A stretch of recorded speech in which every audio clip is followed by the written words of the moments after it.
Have you ever loved someone so deeply that their absence feels louder than their presence ever did?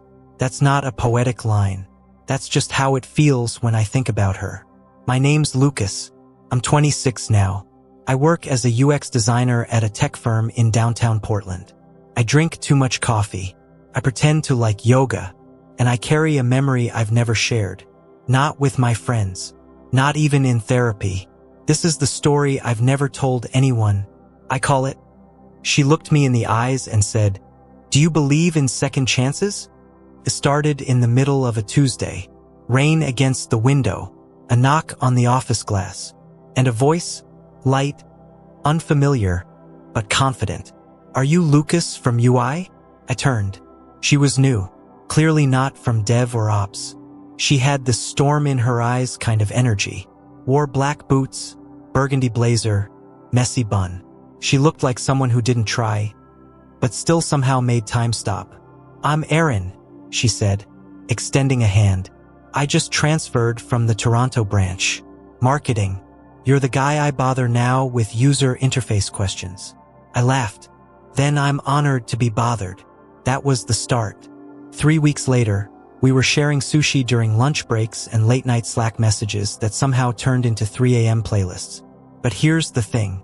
Love doesn't always announce itself with fireworks. Sometimes it slips in through the side door, casual, accidental, quiet.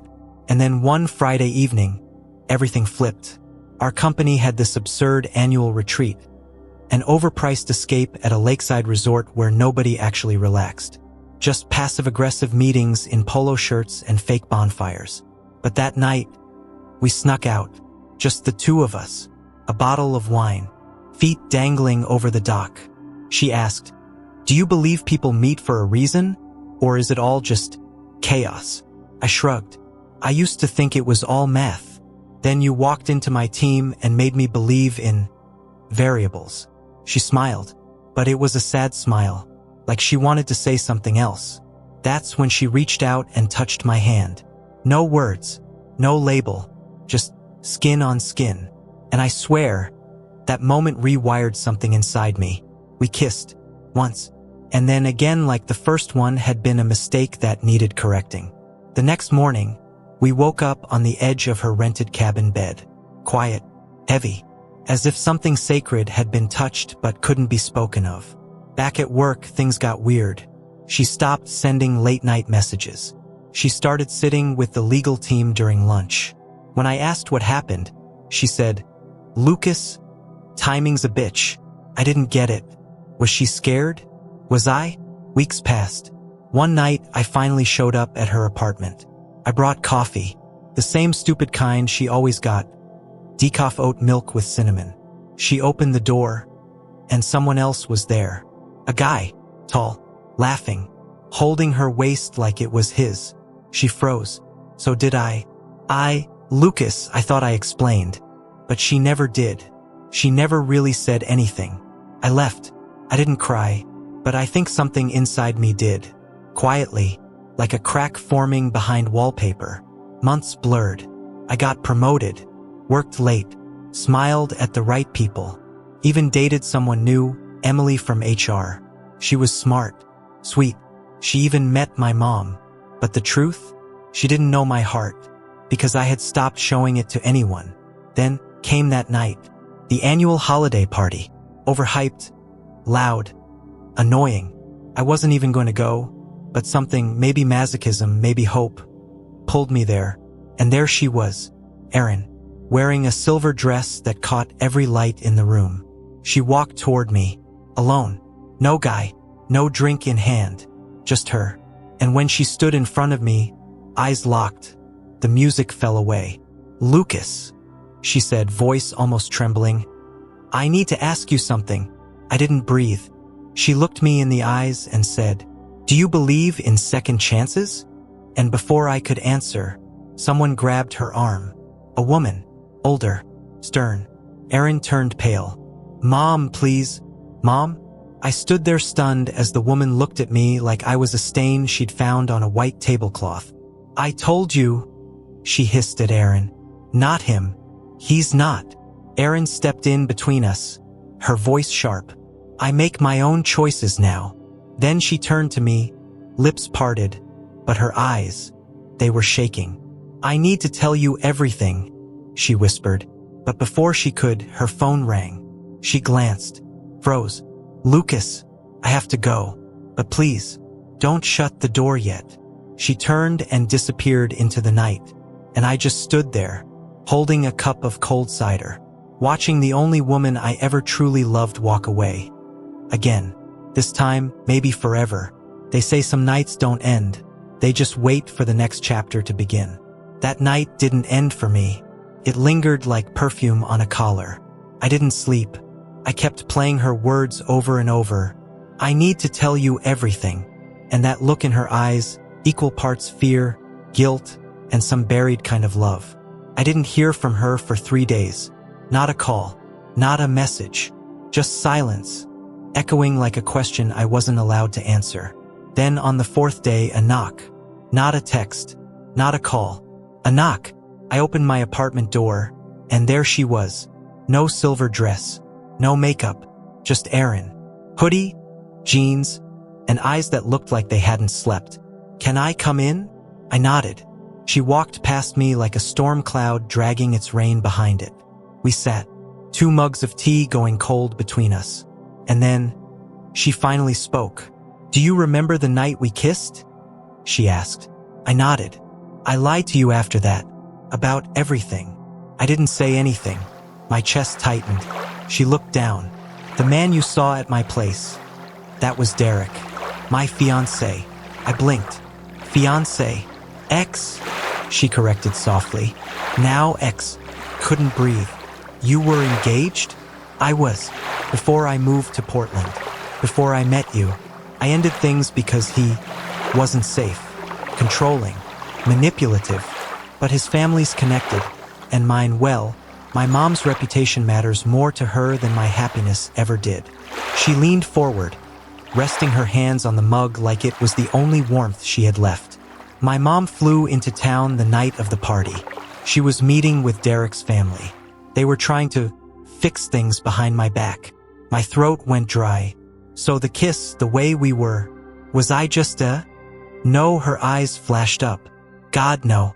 Lucas, you were the only thing that felt real to me in months. You made me laugh when I couldn't breathe. You saw me when I was buried under everyone else's expectations. She paused. But I didn't think I was allowed to choose you until I saw you again that night. Silence. Thick, aching silence. Then she whispered, I left that party and told my mother I was done. With her. With Derek. With the lies. I looked at her. And now, she exhaled. Now, I don't know who I am without them. But I want to try. If you'll let me. I stared at her. This woman who had once felt like a spark. Now sitting across from me like a match still waiting to burn. I'm not the same guy, I said. You broke something in me. I know, she said, voice cracking. But I want to help rebuild it. Even if we just start as whatever you need. We started slow, cautious coffees, walks by the river, conversations that lasted hours, filled with awkward pauses and truth. She told me about her father, a jazz pianist who left when she was 10. She told me how her mother used that loss like a knife, carving her into a daughter who'd never stray from the script. I told her about my dad, who died in a crash when I was 17, how I still avoid Father's Day, how I keep my grief folded neatly inside like a suit I don't wear anymore. We were broken in different ways, but somehow those cracks let us see each other clearer. Then came the job opening, a creative director role, out of state, San Francisco, my dream gig, but it meant leaving Portland, leaving her. When I told Erin, she didn't blink. You have to go, she said. You were meant for more than this place. And us? I asked. She bit her lip. I won't stop you, but I also won't pretend I don't want you to stay. I nodded. I'll think about it. And I did. For 3 sleepless nights. On the 4th day, I made my choice. I walked to the coffee shop where she worked part-time after quitting her corporate job. She was starting fresh, building something of her own. She looked free, and I felt stuck between 2 paths. the future I'd always wanted, and the woman who made that future feel empty without her. She looked up, saw me, and smiled. "Hey!" I sat across from her, and I said, "I'm taking the job." She nodded, held it together, barely. I reached for her hand. "But I'm asking if you'll come with me." She stared, eyes filling, lips trembling. "Lucas, I'm not saying we'll be perfect, but I don't want to build something amazing in a city without the person who helped me remember what amazing even feels like." She whispered, "You sure?" I nodded. "I believe in second chances." That night, she packed a suitcase, and a week later, we left together. New city, new chapter. We got a tiny place in Hayes Valley.